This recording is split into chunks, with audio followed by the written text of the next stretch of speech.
Keesokan harinya setelah perjalanan cepat tanpa istirahat, Shoyan dan kelompoknya itu akhirnya tiba di wilayah pemukiman suku Piton 9 Tanah. Tidak seperti wilayah suku lainnya, pusat kekuatan mereka berada jauh di bawah tanah. Shoyan dan kelompoknya berhenti di atas sebuah gunung dekat jurang yang sangat dalam, mengamati kondisi dari ketinggian. Ia hanya bisa menggelengkan kepala melihat betapa ketatnya penjagaan di sana. Shoyan baru saja hendak menggunakan kekuatan spasialnya untuk membawa seluruh kelompok memasuki jurang ketika angin deras tiba-tiba menyapu area tersebut.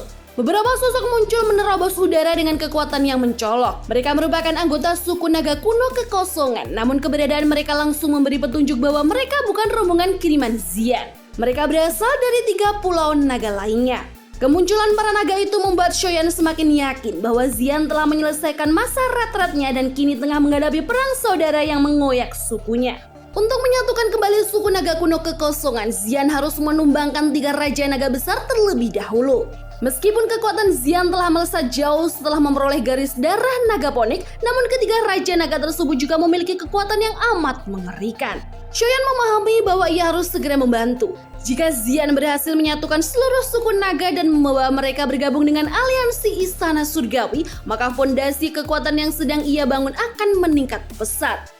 Pada titik itu, Aula Jiwa atau bahkan klan Hun sekalipun tidak akan berani meremehkan keberadaannya lagi. Sambil menyembunyikan aura kelompoknya dengan kekuatan ruang, Shoyan memperhatikan para naga itu berbicara mengenai rencana mereka.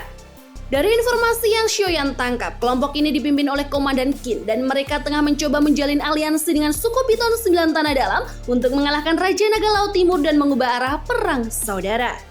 Namun sebelum mereka sempat bergerak lebih jauh ke dalam wilayah suci milik suku ular tersebut, keberadaan Shoyan terungkap. Hanya dengan satu gestur ringan, ia memandatkan ruang di sekitar mereka sehingga seluruh naga itu tidak bisa bergerak sedikit pun.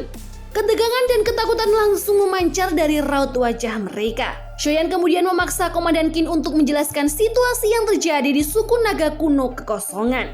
Komandan itu akhirnya mengungkap bahwa perang besar sedang berlangsung. 3 pulau naga telah bersatu menyerang Pulau Naga Timur, namun serangan tersebut gagal total setelah kemunculan Kaisar Naga baru yang langsung memanggil para sesepuh naga yang sedang berlatih di alam kosong. Kekuatan mereka melonjak drastis dan membuat pertempuran menjadi seimbang. Shoyan menyadari bahwa Xian berada dalam situasi yang sangat genting. Ia juga memperoleh informasi bahwa tujuan para naga ini mendatangi wilayah suku Piton 9 Tanah Dalam adalah untuk membentuk aliansi militer guna menjatuhkan Pulau Naga Timur dan Kaisar Naga baru yang ada di sana. Semua informasi itu mempertegas bahwa keadaan naga kuno kekosongan sedang berada dalam titik paling menentukan. Shoyan sama sekali tidak menyangka bahwa suku naga kuno kekosongan rela mencari dukungan dari pihak luar hanya demi menyelesaikan konflik internal mereka, sebuah tindakan yang jelas mengorbankan harga diri dan kebanggaan para naga. Komandan Qin menyebut bahwa keputusan tersebut berasal langsung dari 3 raja naga, sehingga tidak ada ruang untuk membantah. Lebih jauh lagi, suku Piton 9 Tanah Dalam yang tenang juga terlebih dahulu mencapai kesepakatan dan kedatangan mereka saat ini hanyalah untuk menindaklanjuti perjanjian tersebut.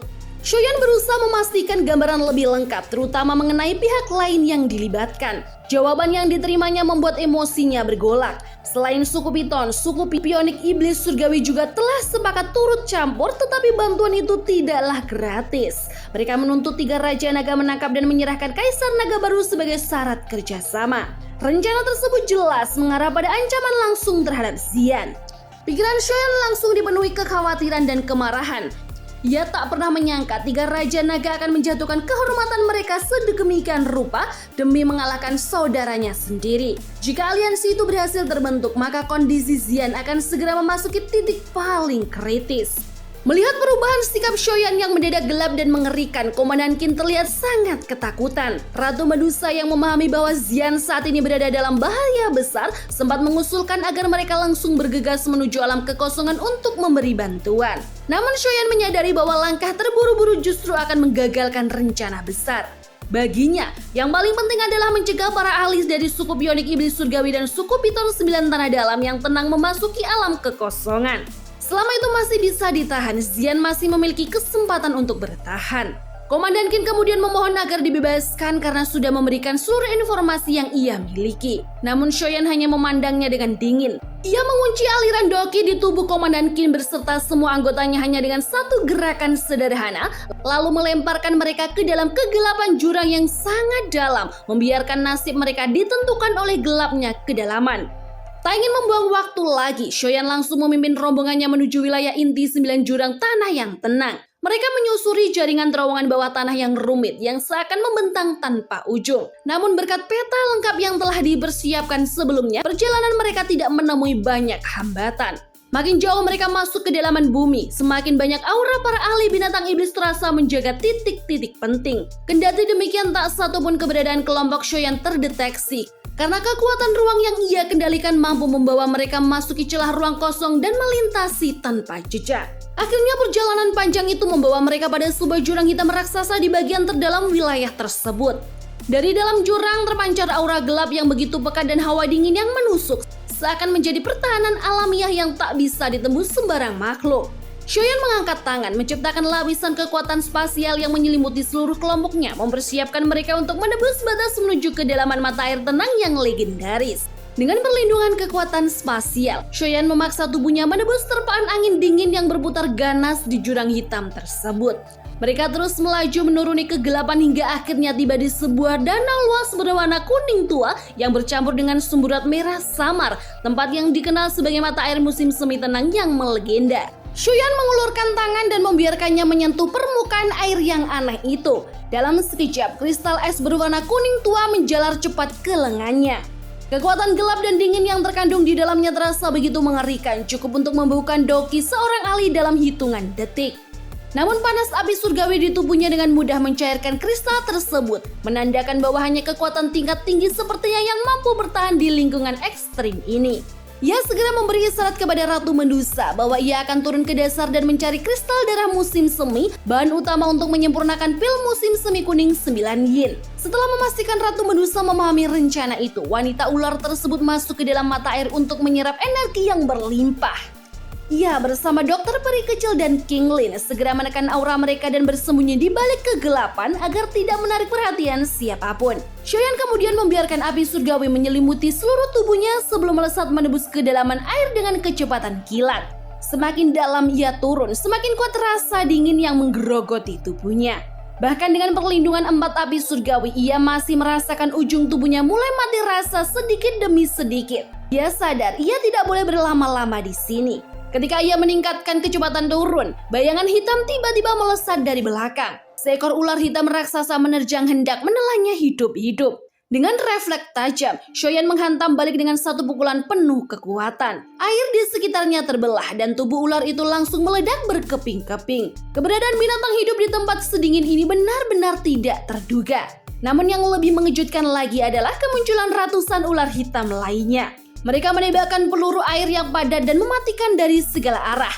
Shoyan menyadari bahwa jika ia sampai terperangkap dalam hujan serangan ini, ia akan kehilangan banyak Doki secara drastis. Ia segera mengaktifkan teknik 3000 petir bergerak menuju arus serangan dalam kecepatan tak terlihat. Ketika kawanan ular itu terus mengejar dan mempersempit jarak, ia meledakkan aura api surgawi, menciptakan lautan api yang menyapu habis semua ular yang mendekat. Mereka yang tersisa langsung ketakutan dan melarikan diri tanpa keberanian mengejarnya lagi. Setelah melewati serangan itu, Shoyan akhirnya mencapai dasar mata air. Permukaan dasar dipenuhi pasir gelap dan pecahan bebatuan bercahaya samar yang menjadi satu-satunya sumber cahaya di kedalaman tersebut. Namun setelah melakukan pencarian di sekitar, ia tidak menemukan tanda-tanda keberadaan kristal darah musim semi yang ia cari. Tepat ketika ia hendak memperluas pencarian, suara lirih memohon pertolongan terdengar dari balik kegelapan. Shoyan segera bergerak mengikuti arah suara itu dan mendapati sosok seorang pria tua yang sudah tinggal tulang, tubuhnya kurus dan keriput.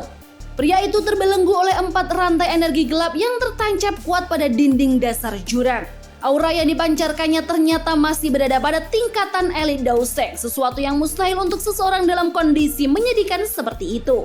Shoyan menyadari bahwa 4 rantai tersebut tak hanya mengikat tubuh pria tua itu, melainkan juga menyerap kekuatan hidupnya sedikit demi sedikit, metode penyiksaan yang jauh lebih kejam dibandingkan kematian. Pria tua itu memperkenalkan dirinya sebagai Yao Ming, kepala suku Piton 9 Tanah Dalam yang tenang. Ia memohon dibebaskan dan bersumpah akan mematuhi keinginan Shoyan, bahkan siap menyerahkan sukunya menjadi bawahan. Namun Shoyan tidak langsung termakan bujuk rayu itu. Dia merasakan aura gelap yang berpusar di sekeliling pria tersebut dan memahami bahwa siapapun yang mengurung kepala suku di tempat ini jelas memiliki tujuan dan karakter jauh lebih licik serta brutal. Wajah Shoyan mengeras. Ia tahu bahwa di balik penderitaan pria itu tersembunyi lebih banyak rahasia kelam yang harus ia ungkap sebelum mengambil keputusan besar. Shoyan tidak langsung menanggapi janji manis Yao Ming. Ia justru mengajukan pertanyaan penting. Menurut pengetahuannya, kepala suku Piton 9 Tanah Dalam yang tenang saat ini adalah Yao Xiaotian, bukan Yao Ming. Mendengar nama itu, Yao Ming langsung dipenuhi amarah yang hampir membutakan. Suaranya menggema di kedalaman mata air, penuh kebencian dan dendam yang telah terbendam ratusan tahun lamanya. Ia menyatakan bahwa Yao Xiaotian telah merebut posisi kepala suku melalui tipu daya keji dan kini ia disegel di tempat ini tanpa ampun. Bertahun-tahun penyiksaan membuat kebencian dalam dirinya membara tanpa dapat dipadamkan. Ia bersumpah jika suatu hari nanti ia terbebas, ia akan membuat Yao Xiaotian merasakan penderitaan yang jauh lebih mengerikan daripada kematian. Melihat betapa dalam rasa dendam itu menguasai batinnya, Shoyan bertanya tentang hubungan sebenarnya antara mereka. Dengan suara getir, Yao Ming menjelaskan bahwa Yao Xiaotian adalah adik kandungnya sendiri. Pada awalnya ia sama sekali tidak menyangka adiknya mampu melakukan pengkhianatan sekejam itu. Selama ini Yao Xiaotian menunjukkan sikap rendah hati dan hormat seolah tidak menginginkan jabatan tertinggi suku. Namun ternyata itu secara diam-diam meracuni Yao Ming, menunggu kekuatannya melemah sebelum menyerangan bersama tetua pertama. Pada akhirnya ia dijebloskan ke dasar mata air dan dirantai dengan segel yang menyerap kekuatannya secara perlahan. Shoyan sulit membayangkan bahwa hubungan darah pun dapat hancur total hanya karena kekuasaan. Ia kemudian menanyakan tingkat kekuatan Yao Ming saat ini serta kekuatan Yao Xiaotian. Yao Ming menjawab bahwa dirinya berada pada tingkat Dao Sheng bintang 2 dan jika tidak disegel ia bahkan bisa mencapai puncak tingkat tersebut. Sementara Yao Xiaotian saat ini kemungkinan besar juga telah menembus Dao Sheng bintang 1. Begitu pula dengan tetua pertama yang dahulu membantunya melakukan pemberontakan. Shoyan tercengang mendengar tingkat kekuatan mereka. Fondasi suku Piton 9 Tanah Dalam yang tenang rupanya jauh lebih kuat daripada yang ia bayangkan. Ia memahami bahwa dua eksistensi kuat itu merupakan rintangan terbesar bagi Yao Ming untuk merebut kembali kekuasaannya. Yao Ming mengulangi janji bahwa jika Shoyan menyelamatkannya dan ia berhasil mengambil kembali kendali suku, ia akan memenuhi permintaan Shoyan tanpa ragu sedikit pun. Shoyan tak langsung menerima tawaran tersebut. Ia perlu memastikan rencana besarnya untuk menghancurkan aliansi 3 Pulau Naga dan memberikan bantuan kepada Xian mendapatkan dukungan baru. Kini ia berada dalam jalan buntu dan tawaran Yao Ming berpotensi membuka peluang yang ia butuhkan. Namun kehati-hatian menjadi prinsipnya. Dengan tenang ia menyatakan bahwa ia tidak dapat sepenuhnya mempercayai Yao Ming meskipun pria itu dalam kondisi lemah. Tetapi ia bersedia membebaskannya dengan satu syarat, yakni menanamkan segel spiritual pada jiwa Yao Ming sebagai bentuk pengawasan.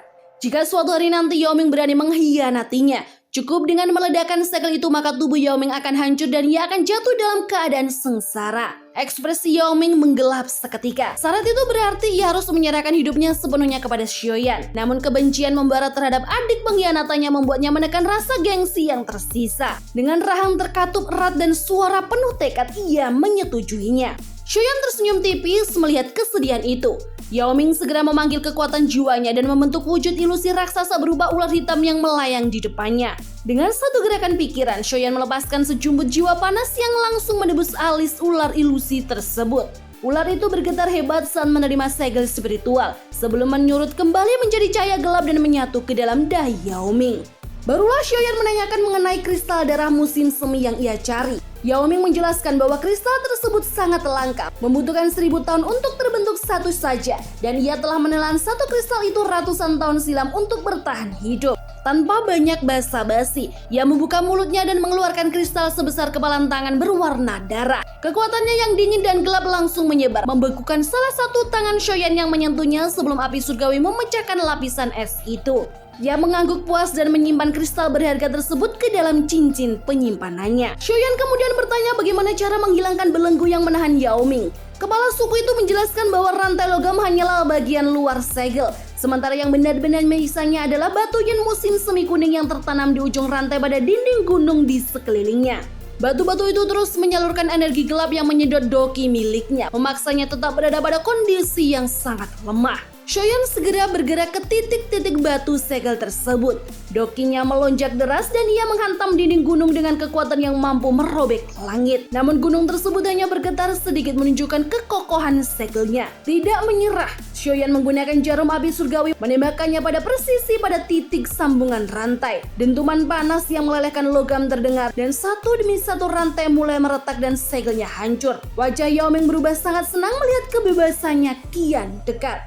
Di sisi lain, jauh di atas sana, Yao Xiaotian sedang menikmati kekuasaan dengan dua wanita cantik di sisinya. Namun mendadak ia merasakan getaran segel yang selama ini ia pasang. Wajahnya langsung pucat penuh kemarahan. Tanpa berpikir panjang, ia bergegas menuju mata air musim semi tenang untuk memastikan apa yang terjadi. Pada saat yang sama, Shoyan berhasil merusak segel terakhir. Yao Ming mengumpulkan kekuatan naga yang tersisa dan menghancurkan rantai yang telah membelenggunya selama ratusan tahun. Dengan teriakan kebebasan yang menggema di kedalaman, ia bangkit sebagai naga yang kembali berhak atas kekuatan dan balas dendamnya. Dan kegelapan jurang itu pun berguncang, seolah menyambut lahirnya kembali penguasa yang telah lama dikubur. Meskipun telah bebas, tubuh Yao Ming masih berada dalam kondisi yang sangat rapuh. Namun rasa syukur memenuhi hatinya karena tanpa bantuan Shoyan, mungkin ia akan terus merana di dasar mata air itu selama ratusan tahun lagi. Hutang budi sebesar ini tidak akan pernah ia lupakan. Shoyan segera mengeluarkan sebotol pil obat untuk memulihkan Doki dan menyerahkannya kepada Yao Ming.